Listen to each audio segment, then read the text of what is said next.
What's my horse's handicap? The fact that you're backing him? Everyone loves a newbie. That's why Paddy Power Games are giving all new customers 60 free spins on daily jackpot games. New Paddy Power Games customers only. One per customer. T's and C's apply. 18 plus. BeGambleAware.org. Hello and welcome to this Royal Ascot AntePostcast. I'm Maddie Plale, joined in the studio by Nick Watts as well as Tom Siegel and Darren Hughes from Paddy Power as well. This is the first instalment of 3 Royal Ascot postcasts that we're going to be doing, and we're going to be previewing the Ascot Gold Cup alongside 3 of the mile races. We know pretty much a fair bit about what these races are going to look like at this stage, so it's a good opportunity to just have a spin through them. We're going to start off with the Ascot Gold Cup, the 2 mile 4 race. Starting off, we've got to start off with Stradivarius. He's on the screen behind us. He's the only horse really who has really stamped his authority on the division in recent years. Darren, what price is he at the moment? He's our 13-8 favourite, Maddie. I'll just give a quick rundown of the prices there. So, yeah, Stradivarius is 13-8. Cross Counter is 9-2 ever since Tom ruined the price for everyone. DXB is 6s. Flag of Honour is 10s. Southern France is 10s. Kew Gardens is 12s. Call the Wind is 12s, and it's 16s bar. Okay, Darren, and I'll stick with you for the time being. Stradivarius, then, he returned with his second win in the Yorkshire Cup. What are his weaknesses, do you think, if there are any? I actually don't think there are too many. I mean, like, he's done everything. He's done it over 1 mile and 6. He's done it over 2 miles. He's done it over 2.5 miles. He's done it on good to firm. He's done it on good. He's done it on soft. He's done it at flat tracks. He's done it at stiff tracks. I get it very, very hard to poke holes in him. I respect Tom's opposition to him across counter. I'm a big fan of him as well.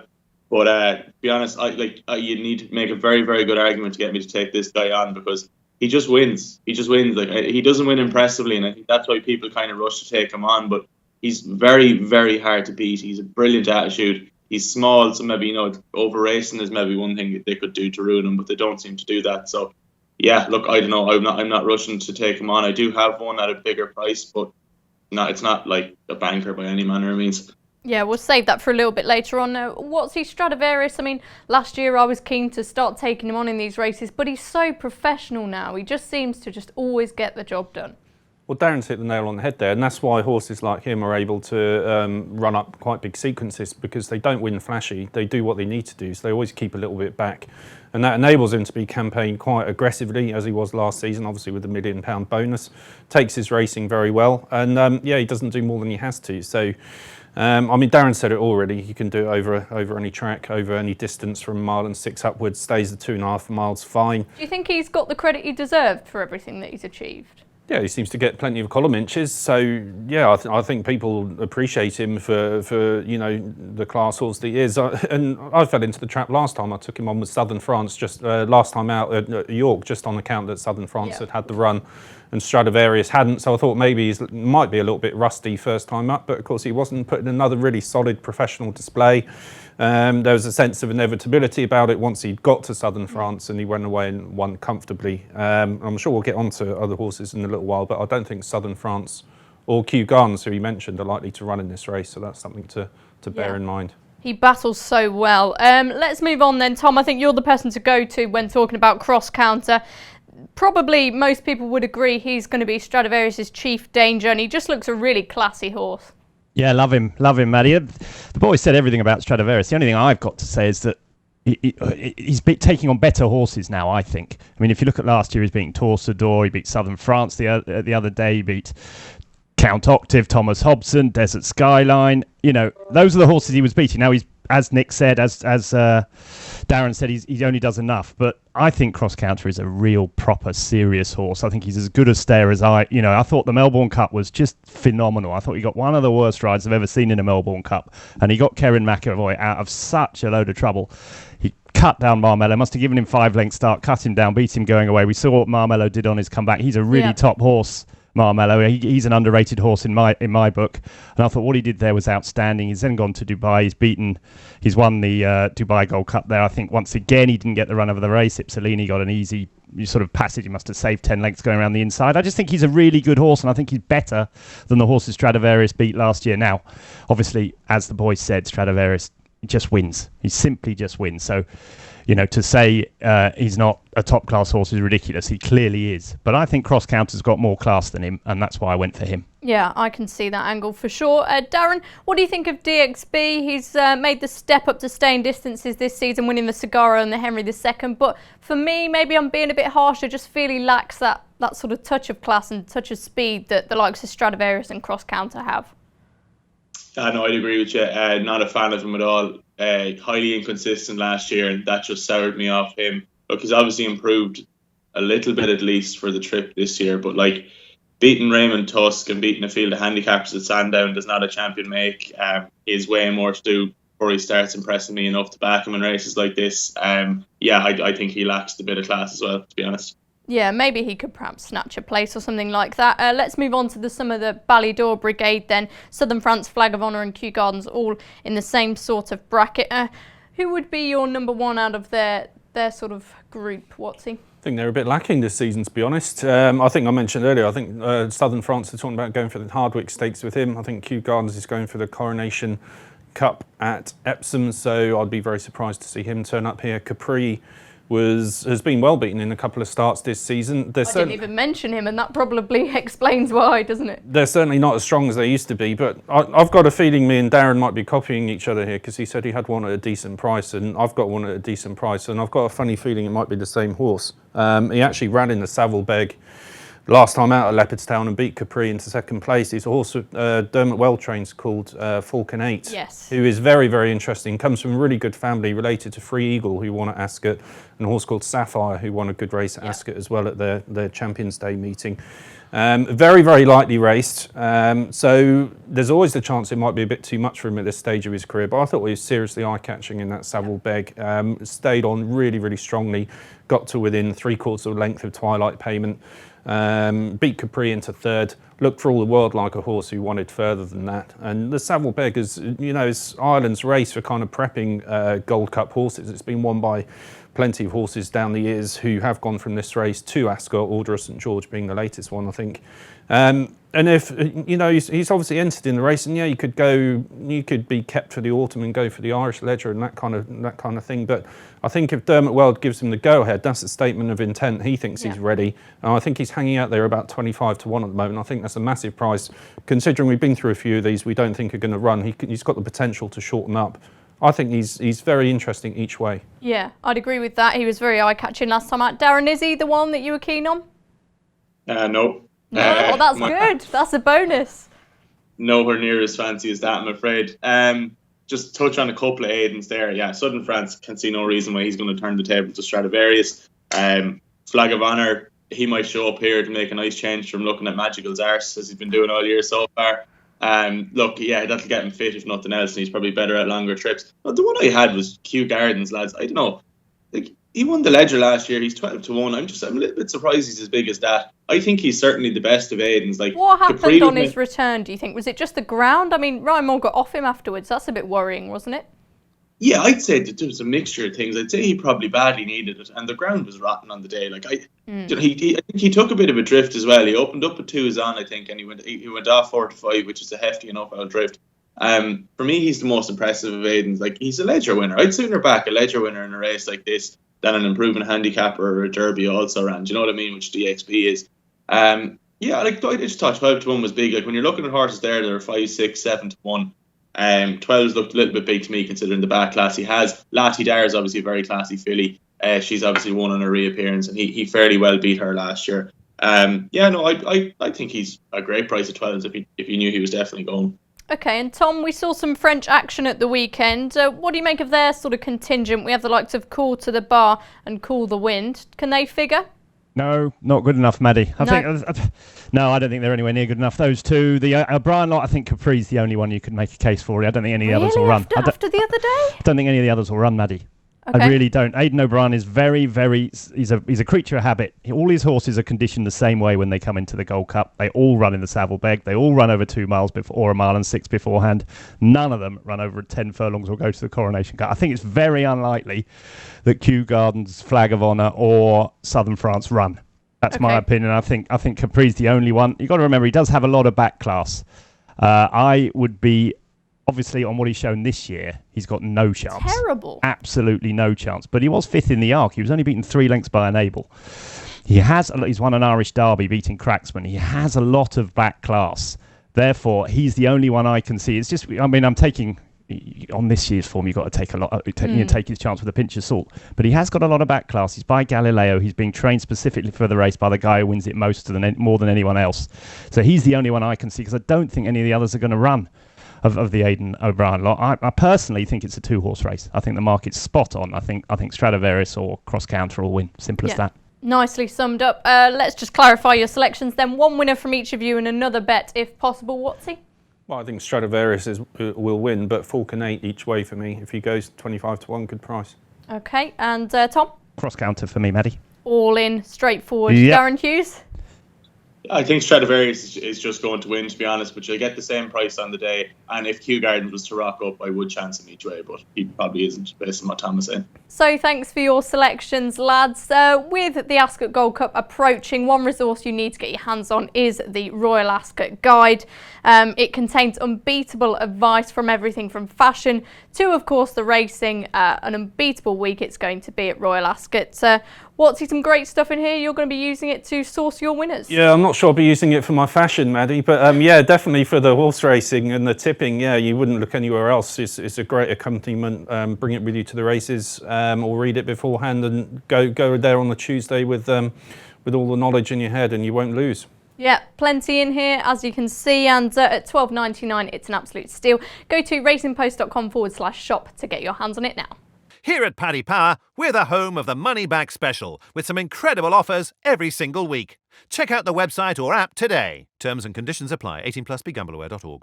Welcome back to this Royal Ascot Antepostcast. Our next port of call is going to be the Queen Anne Stakes, our first foray into the mile division then with the older horses. Darren, just run us through the betting. It's been a wide open division in the last couple of years, and that looks no exception again. Yeah, same story this year. Maddie Mustache for Michael Stout is 4-1. Zabil Prince is 7s. Labravito is 7s. Barney Roy is 8s. Lawrence is 8s. Auxerre is 10s. Accidental Agent is 10s. Hazapur is 12s, and it is 14s bar. Excellent, thank you. Tom, did Mustachery do enough in the Lockinge at Newbury to be a favourite for this? Oh, definitely, Maddie. He won by miles, didn't he? He was really impressed. Don't know where it came from myself. Couldn't see that at all. He ran in a Group 1 before. I think he ran in the Breeders' Cup, didn't he? But he'd been running in Group 3s and listed races. Now. Yeah, and a 6-year-old. But he beat them out of sight, didn't he? So of course he's got a chance. The only thing you'd say is that I think the older milers for a few years now have been really, really moderate bunch, and they all take it in turns to beat each other. So I wouldn't be rushing to back Mustachery at 4-1. But on what he did in the Lockinge, he's clearly the right favourite. Okay, what's any thoughts on Mustachery? Yeah, I think he'll win, adding to what Tom said. I mean, he's won the Lockinge by 2.5 lengths, and it might have surprised a few people, and it surprised me as well, the way he did it. But, I mean, you just look to the trainer, and, he's done it time and again with horses like this that just mature, keep on maturing year after year.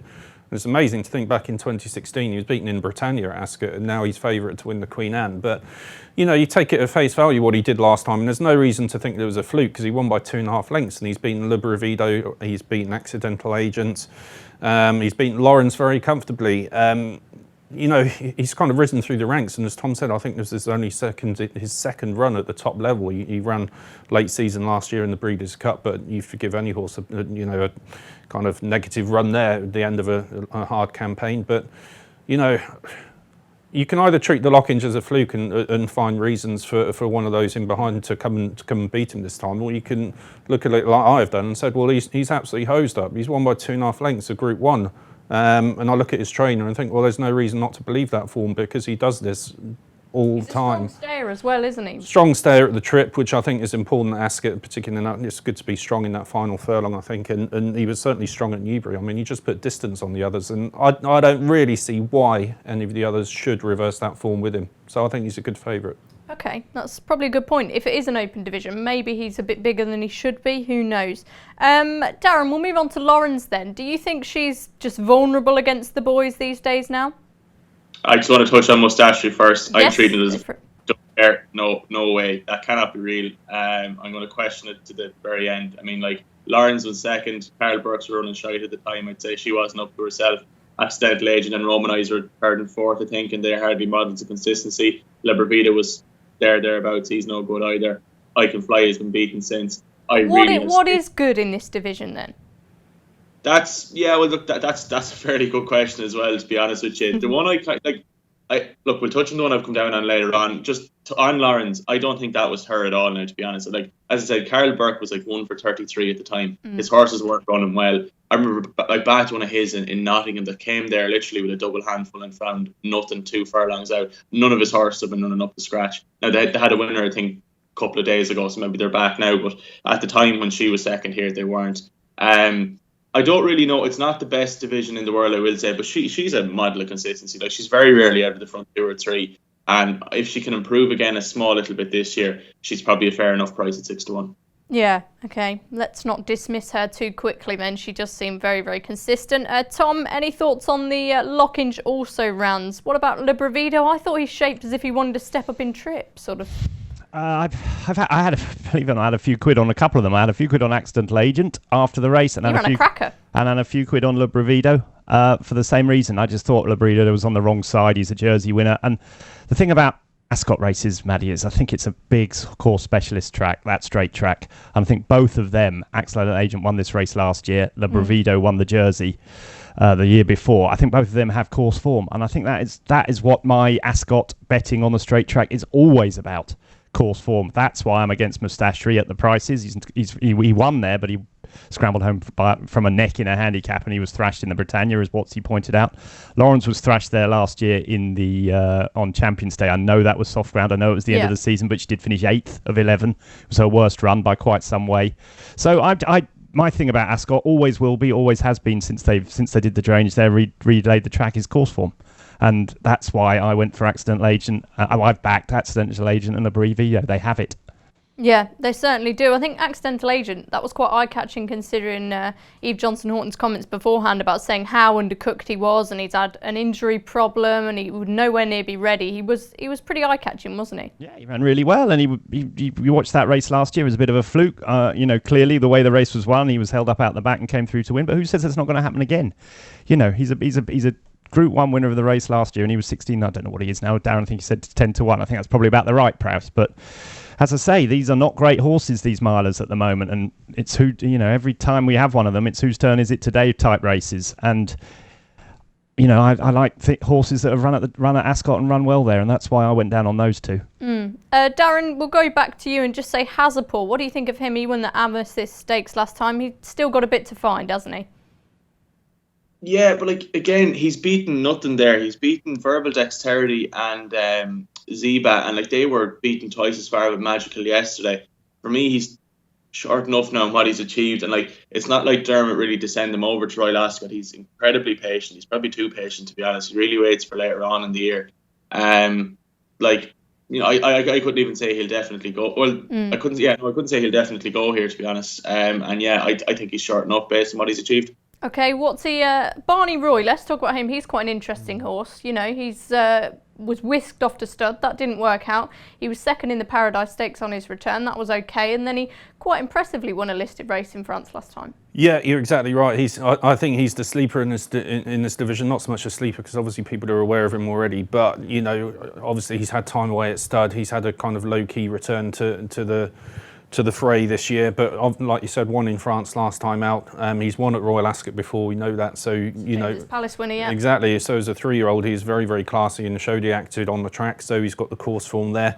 I always find it hard to interpret horses that have been away for a kind of long period of time like he has, doing another job and not racing, and quite how they fare when they come back. The evidence so far has been good. Obviously, this is a step up going back into Group 1 company again, but it'd be dangerous to rule out. And he's one in here if you back class or whatever. He's got all of that, and then if he's over his stud career and his mind's back on racing and all that kind of thing, then he would have a chance. Yeah. Okay. Who else do we want to talk about, Tom?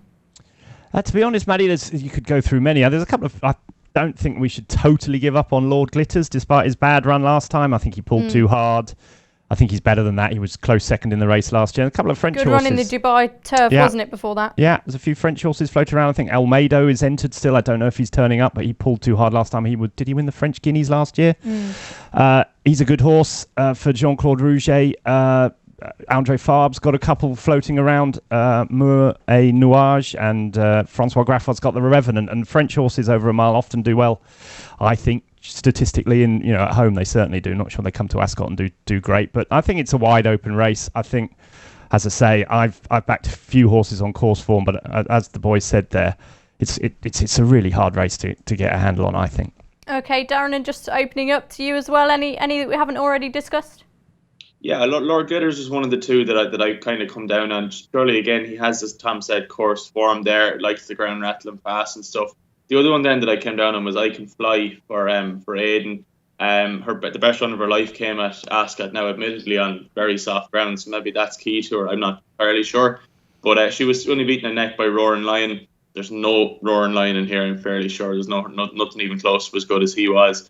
So she's 20-1 with us. Lord Glitters is 14s. They'd be just two at a price I'd take a swing at, because this is a very uninspiring division all in, and I don't really like anything at the top of the market. Okay, what's he clarified then your selection for the race? Yeah, I'd go with Mustachery to do what he looked like at Newbury to follow that up. Okay, Tom? Well, I backed Librido and Accidental Agent at bigger prices. I think Librido is a bit short now, considering he was well beat. He was eye-catching, but I think 6 or 7 to 1, or whatever Darren says, is about right. I think he should be a bit bigger than that. Accidental Agent, I think, is just going to run really well again. I thought he was eye-catching the other day. Yeah, I agree with that. Darren, finally. I Can Fly and Lord Glitters for me. Nicely done. Thanks very much. We'll move on to the St James's Palace Stakes now, going back to the 3-year-olds. What can we say about this? There seems to have been lots of changes in the sort of 3-year-old ranking this year. Most of that revolving around Too Darn Hot. We're going to talk about him in a bit, but first let's get the prices from Darren. Sure thing, yeah. So after the weekend, Phoenix of Spain is now our 6-4 fav here. Too Darn Hot is 11-4. Magna Gracia is 6s. King of Comedy is 6s. Scardu is 8s. Persian King is 10s. San Donato is 12s. Decrypt is 12s, and it is 14s bar. Okay, Tom, I'll start off with you. Lots of this is going to revolve around the Irish 2,000 guineas, the winner of which was Phoenix of Spain, impressively so. Too Darn Hot, do you think he was overrated? Do you think we've not seen the best of him, or do you think he was just beaten by a better horse? All three. No, I don't think he was overrated. I wouldn't go that far. I think as a 2-year-old, he was a top-class 2-year-old, but he's not. Don't think he's trained on? Well, I don't know if he's trained on or not. He's had a really tough time of it, hasn't he?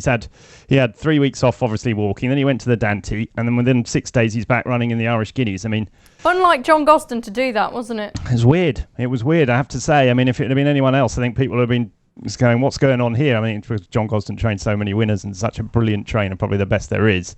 People are giving him a pass, really, but I think Too Darn Hot's had a lot of tough. He's had a tough time this spring. Do I fancy him to back? No, I don't. I don't think he showed enough in either race to suggest that he's a top class, a really top class horse anymore.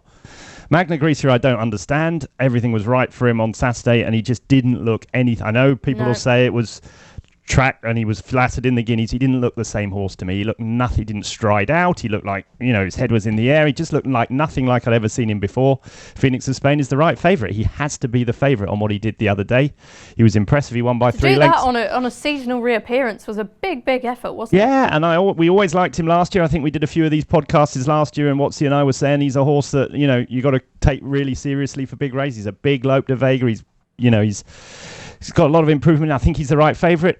Is he a 6-4 shot? I'd never back a horse at 6-4 for in an Ascot, right? He could get drawn in trap around the outside and get the race, run against him. But I think he's the right favourite on what he showed the other day, for sure. Yeah, you have to think that, don't you, Watsy? And I don't know, are you going to take a similar sort of approach to the one you did with Mustachery and take it on face value? And no, definitely. There's no reason not to. I mean, he's found a heap of improvement over the winter, because if you look back to his 2-year-old career, yeah, he was promising, but he got beaten by Too Darn Hot at Doncaster quite comfortably, and then got beaten by Magna Gracia at Doncaster. He did a bit there, didn't he? But he did, but he still got beaten by Magna Gracia, but he's turned the form around in no uncertain terms. I mean, Magna Gracia was well back. Whether he ran to his best was debatable, but I mean, there's absolutely no argument with what Phoenix of Spain did. I was surprised, and I imagine plenty of others were. That's why he was 16-1. Too Darn Hot, I can agree completely with Tom. I think connections have panicked a little bit, which is unlike John Gosden. You used to normally, think of him as being very calm, very wise person, and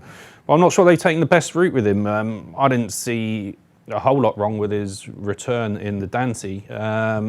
and they very quickly pigeonholed him as a horse who wants returning back to a mile. I thought he stayed just fine in the Dante. I agree with you, and if Telecaster wasn't running, Two Darn Hot would be a short price favourite for Epsom next weekend now. I'm pretty sure the best race for him coming up, I think, is the beginning of July at Sandown, the Eclipse, where he's won twice last season. It's a mile and 2. Yeah. I think that's the ideal race for him.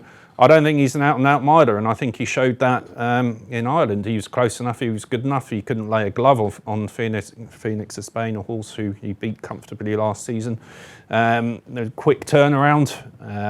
I'm not sure another quick run at Ascot in against the same top-class opposition is really what he needs, and it could set him back further.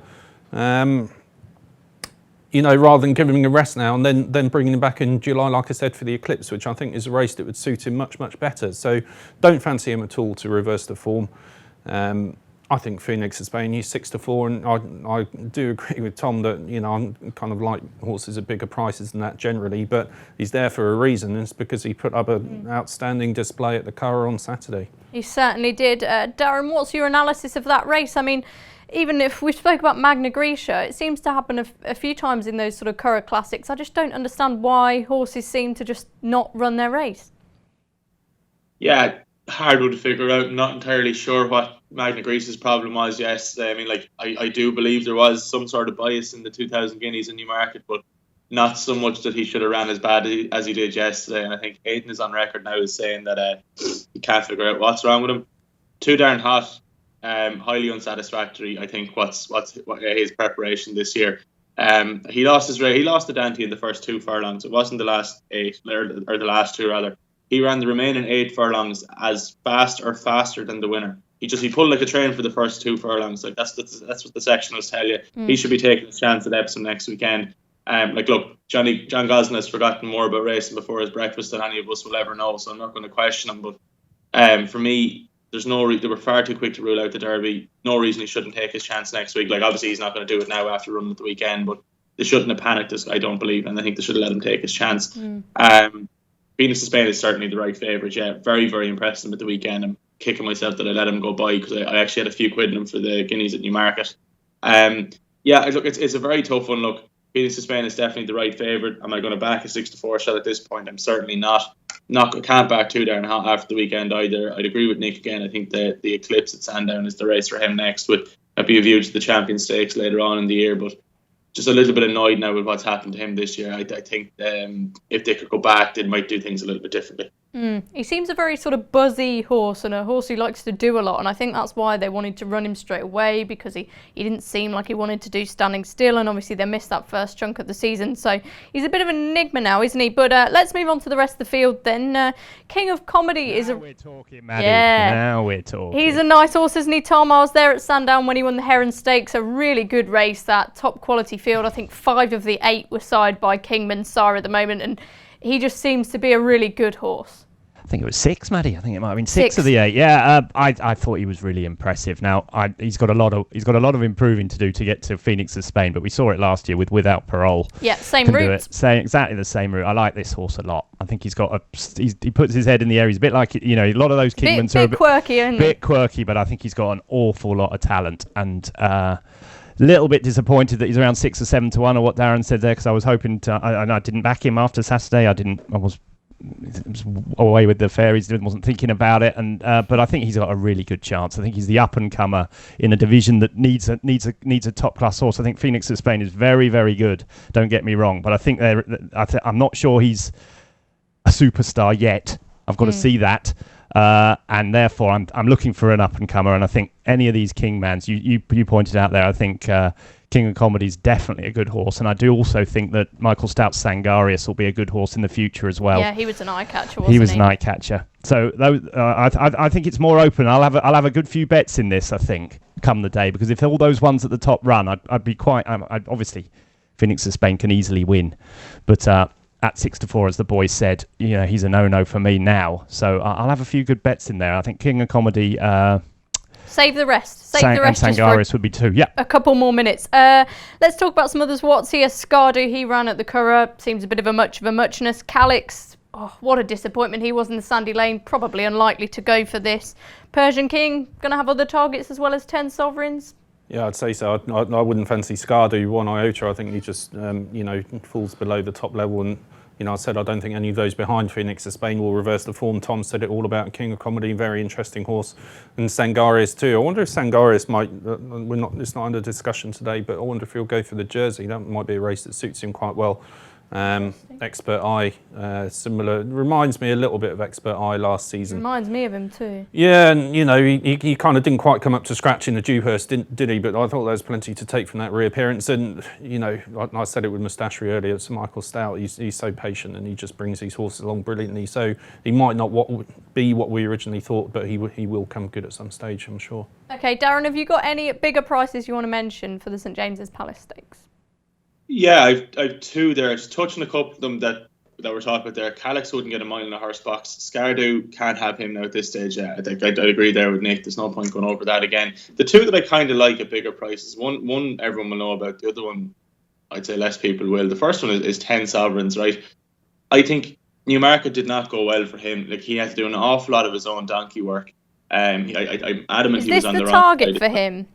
I'm not sure. Yeah, that's the thing. I don't know if he's going for this or the Commonwealth Cup. But like at the start of the year, Aidan was quite adamant that he would stay a mile. Now this is a very stiff mile at Ascot. But if he could sit out the back and switch off and come with a late run, I see there's no reason why he couldn't play some sort of role here. Then the other one is a horse I'm fairly sure has been aimed at Royal Ascot. He hasn't been seen since last October. I've mentioned him on the podcast before, and that's Royal Meeting of Sebin. Yeah. Won the Criterium International last year, beating Hermosa under hands and heels. Now, when we were last on the podcast doing it for, I think, was the Guineas, we didn't know how good that form was, and I think it's fair to say that it's quite good now. He's 33-1 for this. I'm after having a few quid in him at that price. I'll be getting Saeed on the phone to see what the crack is, see is the horse still alive or not. So I really hope we see him here, because beating her the way he beat her that day, it's the Criterium International. I'd advise anyone to go back and watch it. Basically beat her hands and heels. She's obviously come out and won 2 Guineas since, Hermosa that is. And, I see no reason why he couldn't play a part here if he's improved. Okay, more on Hermosa a little bit later on. Let's clarify those selections then. Tom, I'll get to you first this time. Well, we didn't mention Decrypt, Maddie. He is on my list, though. Who I think is an interesting horse. I think they said they might go for the Jersey because he shows so much speed. Didn't look like that. Didn't look like a 7 furlong horse in Ireland to me. Looked like he wanted all of the mile. I think he's quite interesting. He had nothing like the run of the race that Phoenix of Spain did. He was a lot further behind him turning for home than he was at the line. I think he's quite an interesting horse myself, Decrypt. He'd be definitely on my list if he went for the race. I also think the two I mentioned, the 2 Kingman horses, King of Comedy. I get what he said. Singaris could easily go for the Jersey. I think the only thing I'd say is that they've got that filly, Joliosa. I think we'll talk about her later on. Yeah, she might run in the Coronation. So they'll have to juggle their runners, the Judd-Monty lot. But I like those 2 Kingman horses and Decrypt. Okay, and Nick? I'll have to be boring this time, I'm afraid, and go for Phoenix of Spain. I just think, he's such a strong stayer at a mile. I'm sure he'll get further in time. I could just see him leading and just extending and nothing being able to get past him. Okay, Darren mentioned Hermosa just there. We're going to talk about her in the next section in the Coronation Stakes preview just after this break. Check out Paddy's Rewards Club. Simply place 5 bets of £10 or more across any sport in a week, and you'll get a free £10 bet then next week. T&Cs apply. 18+. BeGambleAware.org. Welcome back to this final instalment of this Royal Ascot AntePostcast. Hermosa was electric in the Irish 1,000 Guineas at the weekend, and she is our rightful favourite for the Coronation Stakes. Winter was the last horse to win the English Guineas, the Irish Guineas and the Coronation Stakes. That was in 2017, representing the same connections. Darren, have you seen a lot of support for her for this race? Yeah, look, she's 2-1 now, Maddie. I'll just do a quick run down through the prices there. So Hermosa's 2-1, Castle Lady is 4s, Jubiloso is 5s, Scarafina is 6s, Pretty Pollyanna is 8s, Kabbalah is 8s, Just Wonderful is 10s, Iridescent is 12s, and it's 14s bar. Yeah, look, after the weekend, to be honest with you, 2-1, just looking at it there, is a very, very fair price for Hermosa, because I don't know how good the other fillies are in behind her, and she fairly put them to the sword at the weekend. But I'm sure we'll touch on the others as we go on, but I would say 2-1 is quite fair. Yeah, sounds it. See, at Newmarket, it seemed as if we didn't really know whether to believe the form or not. We do now, don't we? Yeah, she's been exceptional in both her starts this season.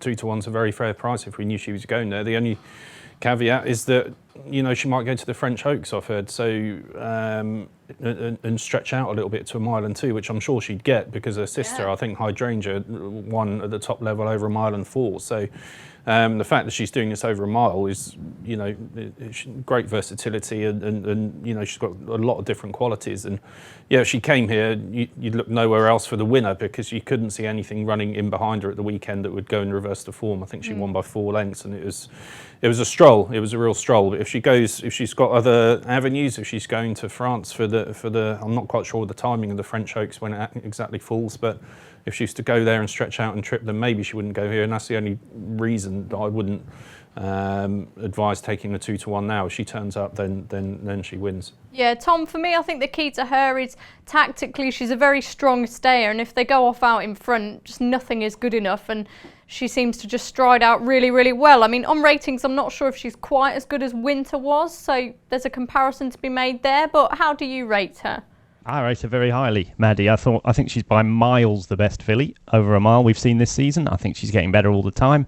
She certainly improved, didn't she? Oh yeah, I think so. I mean, she did get the run of the race, and the track would have suited her a lot better at the Curragh, I think, because she's a galloper, isn't she? And Newmarket's a bit funny down the hill, into the dip, and it can be quite hard for fillies to get on a roll there. But she got on a big roll at the Curragh. I think she's miles the best. Watsy put it perfectly there. I mean, if she runs, I think she'll win. But the vibes are she might go to France to take on those French fillies in the Prix de Diane. If she does that, then she won't be running here, will she? And therefore, at 2-1, I think they might change their mind when they see that this is a race that they can win. This is a much easier race for them to win than going to France. Might get a badge or got that Aga Khan filly to beat. It's a the fillies from the French Diane, from the Pouliche as well, are good as well. So it's a hard race for her. It's a much harder race, the French Oaks, than this would be. I think they'll change their mind. I think they'll end up running here, but at the moment you can't back her because they're saying that the French Oaks is where she's going. Okay, could Jubiloso be the sort of joker in the pack? She's related to Frankel and she looked so good at Newbury, but is that form worth enough? Look, she's the king of comedy, isn't she, in this race? Yeah. She's exactly the same. She's by Shamadal. Those horses go well at Ascot. She's trained by Sir Michael Stout. If she goes here, yes, of course she can. Once, as what he said in the last section, there's a potential. She's only won over 7 furlongs. She won on her debut over 6. Her pedigree is quite speedy. Shamadal out of an Oasis Dream mare. Okay, there's plenty of there's Noble Mission. She's from the Frankel family, so she'd probably stay a mile, no problem at all. But there is that doubt, so maybe they might take it in small steps. Sir Michael Stout does that, doesn't he? Tends to go from listed race then to into a Group 3 and then take it slowly. Probably might not want to send her there straight away, but yes, she's really, really good, isn't she? She looked it, and the rest of them are a little bit not so good, aren't they? They're without the potential that we're talking about. I mean, the French filly Castle Lady's good. We'll come on to her in a minute, but it'd be very surprising if Hermosa couldn't beat all those that we've mentioned before. Yeah, she was next on my list to talk about, Castle Lady. Darren, do you have any thoughts on her unbeaten in 3 French 1,000 guineas winner? To be honest with you, Maddie, not really an expert on French form. Probably not an expert on English or Irish form either, but I don't really know what to say about this Castle Lady. Like, look, she's 3 for 3. I'm getting it very hard to get a handle on the form here because I don't really know how good the French fillies are and stuff. She's won on the all-weather, she's won on good, she's won on heavy, so she's clearly versatile. Yeah, look, she's 4-1. I'm not going to put my money on a 4-1 shot that I know nothing about. You're on at a bigger price, fair play to you. I don't know enough about her to have a strong opinion. Yeah, I think she's sort of not really done anything that impressively, has she? So I don't think you're the only one not knowing that much about her. Watsy, who else do you want to mention? I mean, loads of the also rounds in the Irish Guineas got just wonderful. What about Lady Kaya? I think she might need supplementing. She's not in many of the markets. Well, I quite like, if Hermosa didn't run, let's put that scenario out there. If she doesn't run, it becomes a much more open race. If that was the case, then I'd quite fancy Pretty Pollyanna. Yes. I thought as a comeback run, there was absolutely nothing wrong with what she did at the Curragh. It surprised me, actually. Yeah, she ran very, very well. Okay, she couldn't handle Hermosa, but Hermosa is obviously fit. She'd won the English Guineas at Newmarket prior to that. Pretty Pollyanna come off the back of a long break. Presumably she hasn't had an easy spring, which is why she never went to Newmarket in the first place, making a comeback here. And, her form kind of tailed off towards the end of last season. She was beaten by a couple of these. Iridessa beat her, and I think Fairyland beat her as well. But in the height of last summer, she was exceptional. She won at Newmarket's July meeting by about 7 lengths, something like that. She went over to France and won the Morny. Looked a really, really good filly. There was She doubt. looked like she stayed well the other day as well. I've never had any doubts about her breeding at all, because you look at the dam side, it's all staying genes. So I don't think there was ever a problem about her getting a mile. I think she'll get further in time. But if Hermosa does not run in the Coronation Stakes, then I would be keen on Pretty Pollyanna, because in that Coa run as well, she beat Iridescent, like I said, in Fairyland, who had beaten her last autumn. So I think it was a really, really strong comeback. It'll give them a lot of encouragement. I'm sure this will be the plan. So if Hermosa goes to France, then she would be the one. She'd be top of my list. Okay, just going back to Darren then quickly. Darren, who do you fancy for this? Just as a filly I wouldn't give up on, or just two, sorry, I wouldn't give up on, and that's Skitter Scatter and East. I had a decent bet on East at the weekend, and she ran terrible. too bad. Too bad to be true. Too bad to be true. I hope something comes to light. She's beaten 20 lengths on good ground. Maybe the ground was against her, because most performers on is on a softer, yielding ground. So maybe she just didn't like how rattling fast it was. And the other one then is, as I said, Skitter Scatter, who also ran too bad to be true in the 1,000 guineas. But I think they said that she pulled a ligament or something. There was some excuse afterwards anyway. Yeah. But they're two fillies that had very strong form last year. Now, you could probably argue Skitter Scatter mightn't have trained on, but She'd love the fast ground, wouldn't she, if it did turn up that way? It's the thing. And I mean, eating bread is soon forgotten. I think that they're forgotten about these fillies far too quickly based on the back of one bad run. And 16s, they both are, and they're two I'd take a swing at a price, especially if Hermosa isn't going to show up. But if Hermosa does show up, similar to the one earlier on, I can't see her beating here. Really, to be honest, she's a step above the rest of them. Could be a big price if she does turn up, but that's the main question, isn't it? Tom, let's clarify those selections then. I'd throw a few others in there, Maddie. I mean, if Hermosa doesn't run, I'd always be worried about, is Aidan going to run? And I think there's a filly called Happen, who's by Warfront out of Alexandrova, who won over 7 furlongs last time and looked a bit slow, to be honest, but she's going to want a mile at least. Warfront has a very good record at Ascot. She's the type of horse that could sort of take a step up, because it's not a great field. And there was one other one who I've just forgotten the name of, but it was Maxad. Now, I think she's going to run in the Oaks, but I don't think she's got a prayer of staying the Oaks trip. And if she was running in this, I'd be really, really keen to back her. What price is she? She's about 14 to 1, but obviously you can't back her now because she's going to run in the Oaks and things go wrong. But there's horse Marju ran in the Derby and came back and won the St James's Palace in my youth. So it has been done. That was Sake Hamdan as well. I think she's really good, but I don't think she's a 1.5 mile filly, and I think they've gone the wrong way with her. And if she was running in this, if she was to turn up, I think she'd give Hermosa a race. That's how good she is. Yeah, she showed a lot of speed bomb in that Pretty Polly, didn't she? Yeah. What's he then? Well, final tips? Yeah. Well, if she runs, then look no further than Hermosa. I think, she'd be an absolute certainty. If she doesn't, then Pretty Pollyanna for me. Yeah, I think the thing is with Hermosa as well, if she leads at Ascot, they're going to find it very hard to peg her back, aren't they? Darren, before I forget you, your selections. You're all right. Yeah, no, I'd be the exact same as you. Yeah, I get it very, very hard to oppose Hermosa now, as if she does show up here. And the two selections I put up would be token selections, East and Skitter Scatter. And Tom, your selections? Well, like the boys, if Hermosa runs, I think she wins. I think Ascot will be perfect for her. The vibes are she's not. So who would I enter? I think it's wide open. I think Pretty Pollyanna ran very well, but I'm really hoping Maxad runs Maddie, because if she does, I think she's a top class filly too. Okay, fingers crossed she'll be rerouted then from an Oaks campaign. And that's all we've got time for today. This was our first Royal Ascot Anti-Postcast. As I said, there's 2 more on the way, so make sure to stay tuned for those. Thanks for joining us. Rate, review and subscribe as always, and we'll see you soon. Success ain't earned, it's bought. That's why at Paddy Power, we paid the big bucks for the best tech nerds in the world to develop our new fastest ever app. Download the new app from the App Store or Play Store now. 18+, begambleaware.org.